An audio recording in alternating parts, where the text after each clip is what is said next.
भयो रामा सीतम भयो रे। जिया मेरा उलझन में पड़ी गयो रे, गजब भयो रामा सीतम भयो रे।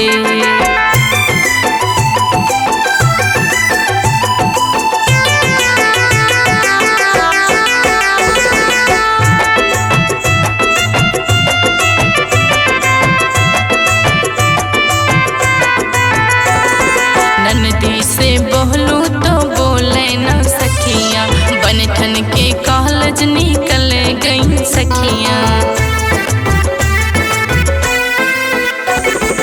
नदी से बोलू तो बोले न सखियाँ, बनठन के कॉलेज निकल गई सखियाँ।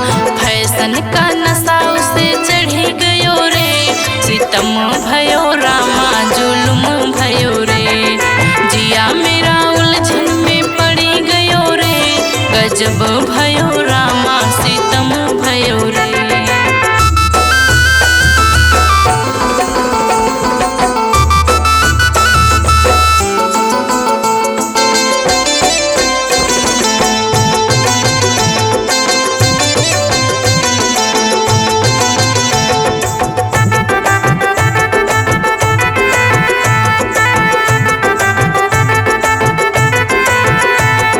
सासू से बोलूं तो बोले नहीं, पास पड़ोसन बुलावे सभी।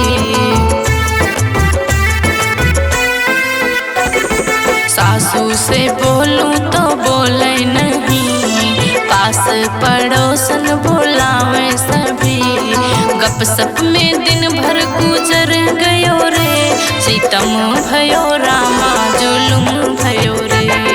जिया मेरा उलझन में पड़ी गयो रे, गजब भयो रामा सीतम भयो रे।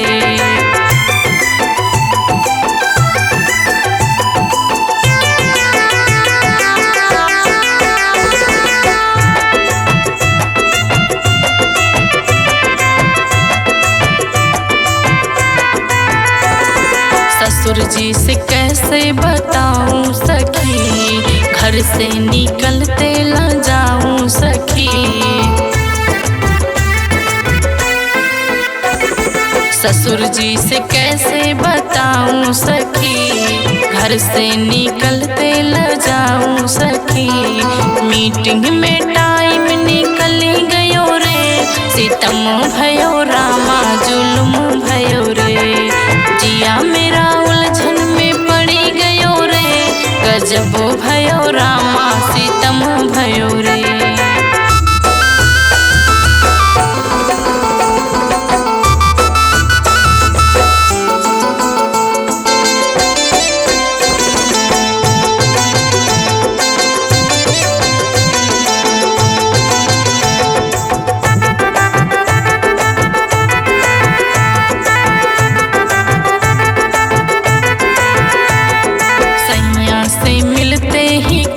हो गया मेरा मोबाइल रिचार्ज हो गया।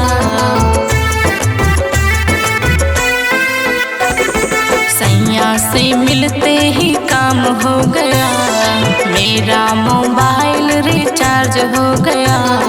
मेरा मोबाइल तो चली गयो रे, फेसबुक खोलूं तो खुली गयो रे। जिया मोरा